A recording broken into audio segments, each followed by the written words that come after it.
ఎంఎస్టీవీకి స్వాగతం. ఆంధ్రప్రదేశ్ మరియు తెలంగాణ ప్రజలందరికీ మా నమస్కారం. Welcome to MS media. ఈరోజు బల్లిపల్లి జెడ్పీహెచ్ఎస్ హై స్కూల్లో ఉన్నాము. ఇక్కడ హెచ్ఎం గారితో కొన్ని విషయాలు మాట్లాడారు. నా పేరు లక్ష్మీదేవి. ఈ పాఠశాల ప్రధానోపాధ్యాయులుగా బాధ్యతలు స్వీకరించిన తర్వాత నాడు నేడు ఫేజ్ 2లో ఈ బిల్డింగ్ అనేది అండర్ కన్స్ట్రక్షన్లో ఆగిపోవడం జరిగింది. దాతల సహాయంతో ఈ బిల్డింగ్ యొక్క కన్స్ట్రక్షన్ పూర్తి చేయడం జరిగింది. అలాగే ఒక స్వచ్ఛంద సంస్థ ద్వారా మా స్కూల్కి వాటర్ ఫిల్టర్ అనేది రావడం జరిగింది. ఆ వాటర్ ఫిల్టర్ని కూడా ఒక విలేజ్లో ఉన్నటువంటి డోనర్ దాన్ని బాగు చేయించి అండర్ గ్రౌండ్ వాటర్ ఫిల్టర్ని చక్కగా దాన్ని అయినటువంటి ఖర్చులన్నీ కూడా ఆయన భరించడం అనేది జరిగింది. అలాగే మా పాఠశాల నుంచి చాలామంది విద్యార్థులు స్టేట్ లెవెల్లో అవార్డులు సాధించడం అనేది జరిగింది. ముఖ్యంగా వాళ్ళు ఇన్స్పైర్ మనాక్లో ఒక అమ్మాయి సెలెక్ట్ అవ్వడం జరిగింది. 10,000 రూపాయలు ఆ అమ్మాయి ఖాతాలో పట్టడం అనేది జరిగింది. అలాగే స్టేట్ లెవెల్లో సైన్స్ ఫేర్లో రాష్ట్ర స్థాయికి ఎంపికైనటువంటి 2 విద్యార్థులు మా పాఠశాల నుంచి 2 విద్యార్థులు ఎంపిక అవ్వడం జరిగింది. తర్వాత ఇంకా ఆటపాటల్లోనూ వాటిలో చాలా విధమైనటువంటి మండల స్థాయిలో అవార్డ్స్ తెచ్చుకుంటం అనేది జరిగింది. ఆ ఎన్రోల్మెంట్ డ్రైవ్లో భాగంగా మా పాఠశాలలో దాదాపు 115 నుంచి రోల్ అనేది 160 వరకు పెరగడం అనేది జరిగింది. ఓకేనండి, మీ స్కూల్లో ఇన్ఫ్రాస్ట్రక్చర్ ఏ విధంగా ఉంది? పేరు రవివార్ ప్రసాద్ అండి, ఎస్సీ ఇంగ్లీష్. ఇది జెడ్పీహెచ్ స్కూల్ బల్లిపల్లి పెడన మండలం అండి. మా స్కూల్లో పిల్లలకు ఉపయోగపడే విధంగా ఐఎఫ్పి ప్యానల్స్ డిజిటల్ టెక్నాలజీ ఉపయోగించి వాళ్ళకి విద్య అందించడం జరుగుతుంది. గ్రీన్ బోర్డ్స్ మాత్రమే కాకుండా ఐఎఫ్పి ప్యానల్ కానీ స్మార్ట్ టీవీ కూడా అందుబాటులో ఉంది.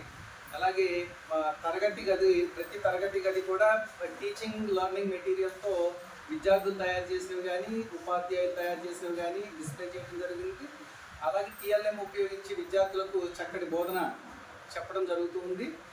అలాగే పిల్లలకు కావాల్సినటువంటి ఈ లైబ్రరీ ప్రత్యేకంగా ప్రతి రోజు కూడా లాస్ట్ పీరియడ్లో వాళ్ళతో రీడింగ్ చేయించడం జరుగుతూ ఉంటుంది. లైబ్రరీ పీరియడ్ జరుగుతూ ఉంటుంది.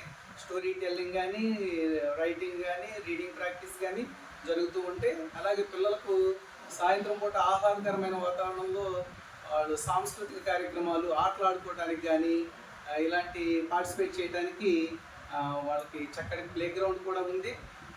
ఇవన్నీ కూడా పిల్లలను వాళ్ళు ఇంకా చదువును మరింత మెరుగుపరుచుకునే విధంగా వాళ్ళు పార్టిసిపేట్ చేసే విధంగా కూడా ఎంకరేజ్ చేసే విధంగా మా పాఠశాలలో.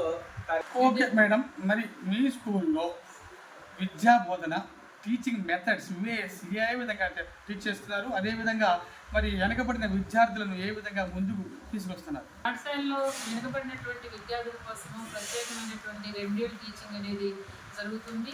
వెనుకబడినటువంటి విద్యార్థులను గుర్తించి 4 to 5 వాళ్ళకి స్టడీ అవర్ నిర్వహించి స్టడీ అవర్ ద్వారా వాళ్ళు ఏ సబ్జెక్టులో ఎక్కడ వెనకబడి ఉన్నారో తెలుసుకుని దానిని రెక్టిఫై చేస్తూ వాళ్ళని ముందుకు తీసుకెళ్ళడం అనేది జరుగుతుంది. అలాగే జిఎఫ్ఎల్ఎన్ కార్యక్రమంలో మా పాఠశాల 90% జిఎఫ్ఎల్ఎన్ సాధించడం ద్వారా ప్రత్యేకమైనటువంటి గుర్తింపును తెచ్చుకుంది. తర్వాత ముఖ్యంగా టీచింగ్ లెర్నింగ్కి వచ్చేసరికి ఉపాధ్యాయులందరూ అంకిత భావంతో పనిచేస్తారు. ప్రతి టీచరు కూడా వాళ్ళ మోడల్ ప్రిపేర్ చేయించడము అటువంటి వాటి ద్వారా విద్యార్థుల్ని ఆసక్తికరంగా బోధించడం అనేది జరుగుతుంది. గవర్నమెంట్ సప్లై చేసినటువంటి జాదూ పితార రకరకాలైనటువంటి ఇన్స్ట్రుమెంట్స్ పిల్లలకి ఇవ్వడం జరిగింది. అలాగే టీచింగ్ లెర్నింగ్ మెటీరియల్ కూడా గవర్నమెంట్ ద్వారా వచ్చినటువంటి వాటిని ఉపాధ్యాయులు ఉపయోగించుకుంటూ విద్యార్థులను ముందుకు తీసుకెళ్ళడం అనేది జరుగుతుంది. ఉపాధ్యాయులు ఎప్పటికప్పుడు వెనుకబడిన విద్యార్థుల పట్ల ప్రత్యేకమైనటువంటి శ్రద్ధను పెడుతూ వాళ్ళు వెనకబడటానికి కారణం తెలుసుకుని ఆ కారణాన్ని రెక్టిఫై చేస్తూ ముందుకు తీసుకెళ్ళడం అనేది జరుగుతుంది. ఓకేనండి, మీ స్కూల్లో మిడ్ డే మీల్స్ ఏ విధంగా పౌష్టికాహారం ఇస్తున్నారా? క్రీడలు కూడా విద్యతో పాటు క్రీడలు కూడా ఆడిస్తున్నారా? మా పాఠశాలలో మిడ్ డే మీల్స్ సంబంధించి అత్యంత నాణ్యమైనటువంటి బాగా నీట్నెస్గా ఉండే విధంగా చక్కటి వాతావరణంలో కుకింగ్ చేయించడం జరుగుతుంది. అంతేకాకుండా మా కుకింగ్ ఏజెన్సీ వాళ్ళు ఈ మధ్య ట్రైనింగ్ మండల స్థాయిలో పెట్టిన దాంట్లో కూడా ప్రథమ స్థానం సాధించడం జరిగింది. విద్యార్థులకు మంచి పరిశుభ్రమైన వాతావరణంలో హెల్దీ ఫుడ్ మెనూని ఫాలో అవుతూ అందించడం జరుగుతుంది. న్యూట్రిషన్ ఫుడ్ అందే విధంగా విద్యార్థులకు వాళ్ళ ఆరోగ్యం పట్ల ప్రత్యేకమైన శ్రద్ధ కూడా తీసుకోవడం జరుగుతుంది. రోజు విడిచి రోజు రాగి మాల్ట్ అందించడం జరుగుతుంది. అలాగే ఈ చిక్కీస్ కూడా అందించడం జరుగుతుంది. అవన్నీ కూడా విద్యార్థులందరూ కూడా ఇక్కడే భోజనం చేసే విధంగా తగు శ్రద్ధ తీసుకోవడం కూడా జరుగుతుంది. వీక్లీ వన్స్ విద్యార్థులకు iron tablets, iron folic acid tablets అందించడం జరుగుతుంది. అలాగే 6 monthsకి ఒకసారి డీవార్మింగ్ ట్యాబ్లెట్స్ కూడా ప్రభుత్వం వారు ఏర్పాటు చేసిన విధంగా అవి కూడా అందించడం జరుగుతుంది. దీంతోపాటు విద్యార్థులు ఆరోగ్యంగా ఉండే విధంగా, శారీరక ఎక్సర్సైజ్ ఉండే విధంగా వారికి గేమ్స్ ఆడించడంతో పాటు ఈ మధ్య గర్ల్స్కి కరాటే క్లాసులు కూడా నిర్వహించడం జరిగింది. విద్యార్థులు ఉత్సాహంగా పాల్గొనడం జరిగింది. ఇలా ఆటల్లో కూడా పాల్గొనడం వల్ల వీళ్ళు చదువులో కూడా మరింత చురుగ్గా పార్టిసిపేట్ చేసి చదువులో ఇంప్రూవ్ అవ్వటం కూడా కనిపిస్తుందండి. ఈ గత అకాడమిక్ ఇయర్లో మీకు పర్సంటేజ్ ఏ విధంగా వచ్చింది? అది అప్గ్రేడ్ అయిన స్కూల్ వల్ల నేను క్రింద సంవత్సరం 9th క్లాస్ అనేది రన్ అయింది. ఈ సంవత్సరం 10th క్లాస్ రావడం మాకెంతో సంతోషంగా ఉంది. ప్రభుత్వం ఇలా మా స్కూల్ని అప్గ్రేడ్ చేసి 10th క్లాస్ వచ్చేటట్టు చేసినందుకు ముందు ప్రభుత్వానికి మేము ధన్యవాదాలు తెలియపరుచుకుంటున్నాము. అలాగే ఈ స్కూల్ అప్గ్రేడ్ అవడం కోసము ఎంతో శ్రమ కోర్చుకొని అప్గ్రేడ్ చేసినటువంటి MAO 1 గారికి 2 గారికి మేము ఎప్పుడు కూడా ధన్యవాదాలు తెలియపరుస్తూనే ఉంటాము. మా పాఠశాల అప్గ్రేడ్కి కృషి చేసినటువంటి MEOస్కి, తర్వాత DO గారికి, ఆ పైన ఉన్నటువంటి ఉన్నతాధికారులకు, తర్వాత లోకేష్ గారికి మేమందరికీ కూడా ధన్యవాదాలు తెలియజేస్తాము. మా పాఠశాలకు 10th క్లాస్ రావడం అనేది మాకు ఎంతో అదృష్టంగా భావిస్తాము. మా ఉపాధ్యాయులందరూ ఎంతో అంకిత భావంతో పనిచేసి ఈ పర్సెంటేజ్ ఈ సంవత్సరము 10th క్లాస్ని 100% తెచ్చే విధంగా మేము కృషి చేస్తామని మీడియా ద్వారా మేము తెలియపరుస్తున్నాం. అలాగే మరి ప్రభుత్వం వారు పిల్లలకి ఎటువంటి ఉచిత సౌకర్యాలు, ఫెసిలిటీస్ కల్పిస్తున్నారు చదువుకోవడానికి?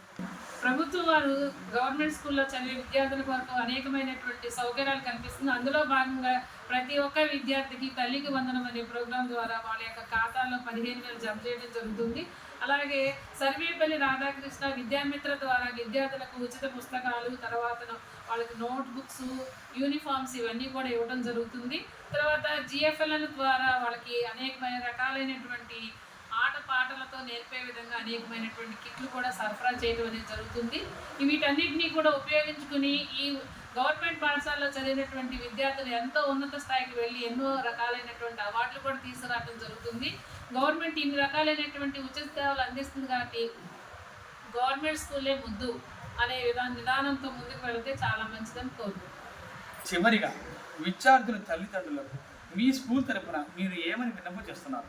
నేను చేసే విన్నపము ఒకటే, మా పాఠశాలలో అనేక రకాలైనటువంటి గవర్నమెంట్ కల్పించినటువంటి సౌకర్యాలు, ఉచిత సౌకర్యాలు చాలా ఉన్నందున వాటన్నిటిని ఉపయోగించుకుని ఈ 13,000 చొప్పున మీరు బ్యాంకులో దాచినట్లయితే 1వ తరగతి నుంచి 10వ తరగతి వరకు 1,30,000 మీ అకౌంట్లో దాచుకుంటారు కాబట్టి అవి ఫర్దర్గా మీరు విద్యార్థులకు చదువు చెప్పించేందుకు ఉపయోగపడతాయి. కాబట్టి వాటిని గవర్నమెంట్ స్కూల్లో జాయిన్ చేసి అటువంటి నగదుని మీరు దాచి తర్వాత వాళ్ళకి ఉపయోగపడేలాగా చేసుకోవాలని నేను తల్లిదండ్రులను కోరుచున్నాను. అంతేకాకుండా పాఠశాల ఉచిత భోజనం సౌకర్యాలు, విద్యార్థులకు న్యూట్రిషన్ వాల్యూ కలిగినటువంటి ఆహారాన్ని అందిస్తున్నాము.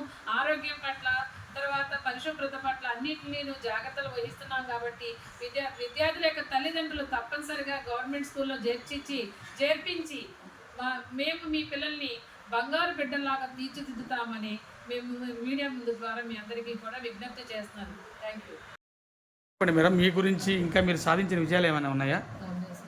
International science and engineering fair and అమెరికాలో డల్లాస్లో నేను చేసినటువంటి ప్రాజెక్ట్ని ప్రదర్శించడం జరిగింది. మా విభాగంలో మాకు 4వ స్థానము. 180 దేశాలు పాల్గొన్నాయి. 2,000 ప్రాజెక్టులు పెడితే అందులో మాకు 4వ స్థానం రావటం అనేది జరిగింది. అలాగే 2021-22లో యంగ్ ఇన్నోవేటర్ అవార్డు అనేది తరుణ్ బాబు అనే పిల్లవాడికి రావటము, 50,000 క్యాష్ ప్రైజ్ రావటం అనేది జరిగింది. దీని Indraprastha civil IT Indo health వాళ్ళు నిర్వహించటము, ఫ్లోరోసిస్ మీద చేసినటువంటి ఈ ప్రాజెక్టు జాతీయ స్థాయిలో ఎంపిక 50,000 రూపాయలు. Congratulations madam. 50,000 రూపాయలు రావటం అనేది జరిగింది. అలాగే రాష్ట్ర స్థాయిలో దాదాపు ప్రతి సంవత్సరం కూడా రాష్ట్ర స్థాయిలో నేను చెప్పినటువంటి విద్యార్థులు సెలెక్ట్ అవ్వడం జరుగుతుంది. ఈ విధంగా అనేక రకాలైనటువంటి ప్రాజెక్టుని రాష్ట్ర స్థాయి, జాతీయ స్థాయిలోనూ అలాగే ఇంటర్నేషనల్ స్థాయిలో కూడా నేను నిలపడం అనేది జరిగింది. అలాగే నేను పెడల్లో చేసినప్పుడు నేషనల్ చిల్డ్రన్ సైన్స్ కాంగ్రెస్లో జాతీయ స్థాయిలో సెలెక్ట్ అయ్యి మా ప్రాజెక్టు టాప్ 10లో ఉండటం అనేది జరిగింది. అలాగే ఇంకా మారథాన్ వాటిలో కూడా జాతీయ స్థాయిలో మాకు అవార్డ్స్ రావడం అనేది జరిగింది.